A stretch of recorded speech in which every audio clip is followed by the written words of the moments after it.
Wintertime can oftentimes be either the most rewarding days out on the water or the most frustrating days out on the water. One time you can go out there and absolutely tear them up and have a great day. The next time you can go out to the same exact spot using the same tactics and not catch anything. Well, good news, it's probably not you, it could be the weather, and that's what we're going to talk about in this video when it comes to trout and these cold fronts. So let's get right into it.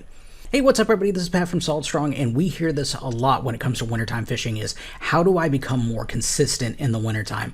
Well, a lot of it has to do with these cold fronts, and if you're fishing before a cold front comes through or after a cold front comes through, because these fish are going to be acting a little bit different and they're going to be in different locations. So what we need to do is we need to take a look at that and see when we're fishing and if we're fishing a warming trend or if we're fishing a cooling trend, and that's going to make all the difference in the world.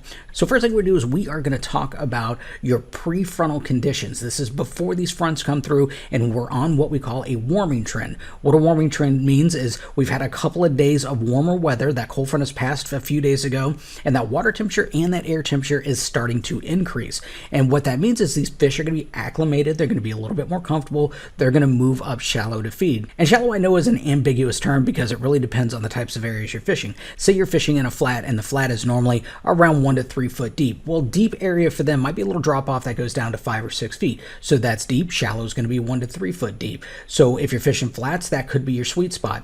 If you're fishing backcountry creeks, some of these holes may be 10, 15 foot deep. That's going to be your deep spot. And shallow means that these fish can be suspended up higher in these water columns. So it really depends on the type of area that you're fishing. So what happens is these fish will move up shallower to feed because the less amount of water there is, the easier it is for the fish to catch their prey. And we're specifically talking about trout here. So trout like to feed upwards, so they'll be just below where they think their prey is going to be. If they're in that river or that creek, they'll be underneath it waiting for it to drift by. And if they're on a flat, they'll be in those potholes waiting for the bait to swim over them. So they like to feed upwards. So we have to think about that when it comes to trout fishing. Now, the best times to catch these fish can often be right before that cold front passes because it's the warmest time. That's when these fish are going to be acclimated. They're going to be moved up to the shallow. And also the changing of the winds, the cloudy skies. These are all triggers for these fish to realize that something is on the way. You got a cold front that's on the way, and they need to feed because they don't know when the next time they're going to get an opportunity. So just before a cold front can often be the best fishing. Now, whenever we're fishing in these conditions, I like to use something a little bit faster, a little bit more aggressive, because these fish are going to be feeding that way. So on the flats, I'm going to be using a paddle tail and swimming it right over those potholes, or taking a shrimp imitation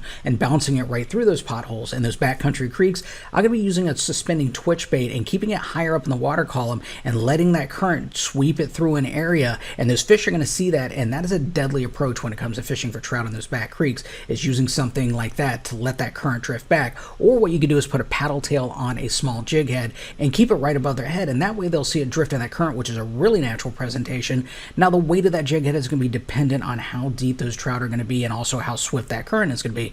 So if they're up higher, then you'll want to use a lighter jig head. If they're down deeper, then you're going to want to use a heavier jig head, and same thing with the current. A stronger current is going to take more weight. But those are great ways to catch fish in these tidal creeks when it's prefrontal conditions on those warming trends. So I know we talk about artificial lures a lot here, but live bait, I got you covered. If you like using live bait, whenever these fish are higher up in the water column, you don't want to put your shrimp down on the bottom. You want to suspend it either on a slip cork or even on a popping cork, depending on how far down these fish are, because you want to keep your bait right in the fish's face for as long as possible. So you'll suspend it up a little bit higher.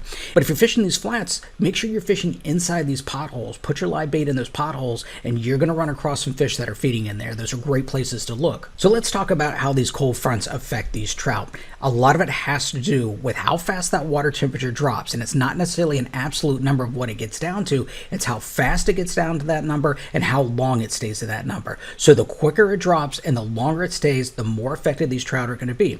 So that effect has to do with a few things. One, it's going to be the timing of the cold front. Another, it's going to be the wind, and the other is going to be the temperature drop. So how this works is, as that cold front comes through, you're going to get a transfer of energy. If you think about a hot bowl of soup or a hot cup of coffee, if you sit it in your room for long enough, it's going to become room temperature because you've got that transfer of energy. It's releasing that heat.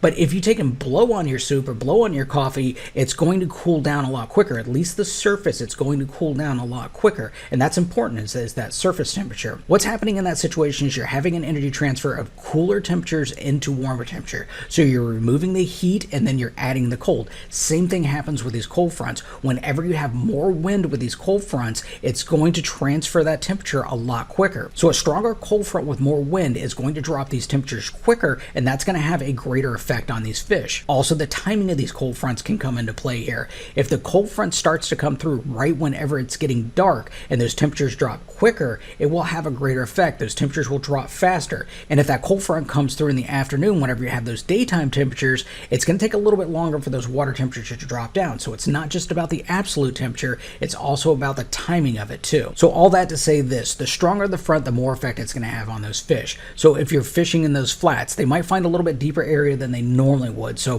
if they can find a spot that might be 6-7 feet deep in an area where they're normally 2 to 3 feet, those are the places that you want to look. You want to look for the deepest areas in a spot. If you're fishing those back creeks and you're finding those spots that are 10 to 15 feet deep, those fish are going to go all the way down to the bottom. They're not going to be suspended in that water column. They're going to be down at the bottom. The reason why is that's going to be the warmest water. Remember when we're talking about blowing on your cup of coffee, the surface temperature is going to be affected more than the bottom. So that's why those fish are going to be there. They're going to find these deeper waters, and they're going to stay there depending on what the cold front is doing. The more powerful the cold front, the quicker that drop, and the further that drop and the longer that cold front hangs around, the longer these fish are going to stay at the bottom. So once that cold front comes through, these fish are going to stay deep until that water temperature moves up, and typically we need that sun to come out for that to happen. So when we are fishing in these conditions, what we need to remember is we need to go smaller, we need to go slower, and slower again is one of those ambiguous terms where it can mean a lot of different things.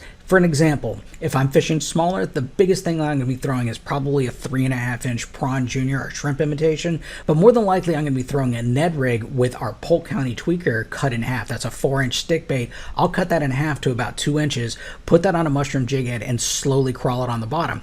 And what I mean by slowly is when I cast it out there, I'll let it go all the way to the bottom, and I won't move it for at least 10 seconds. After that 10 seconds, I'll move my rod tip, drag it right across the bottom, and then I'll let it sit for another 10 seconds, maybe 20 seconds, maybe even more. It really depends on the mood of these fish. If they're really lethargic, you've got to let it sit there for a long time. You got to keep that lure in the fish's face for as long as possible. Now I say lure, but if you're fishing live bait, it's the same principle.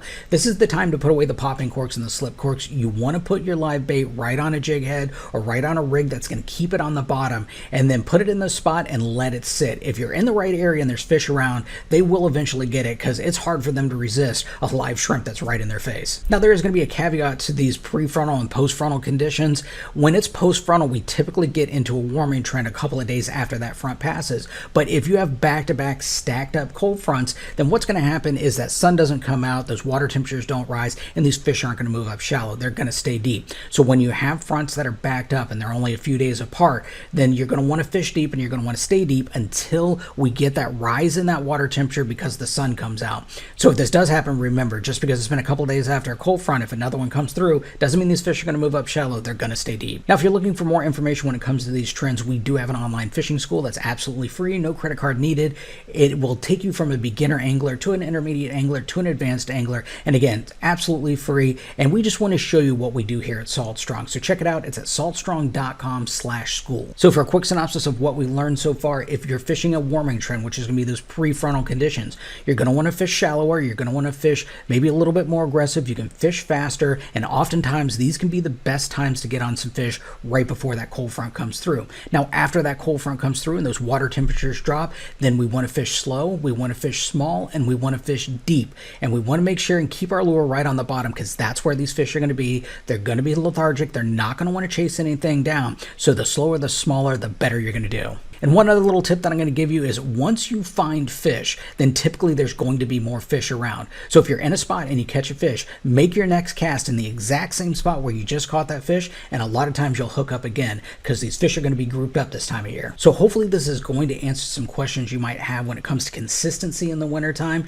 And if you have any more questions, go ahead and put those down in the comments below and I'll try to answer them as soon as I can. As always, I really do appreciate you watching this video, and I hope to see you again soon. Have a great day. Bye.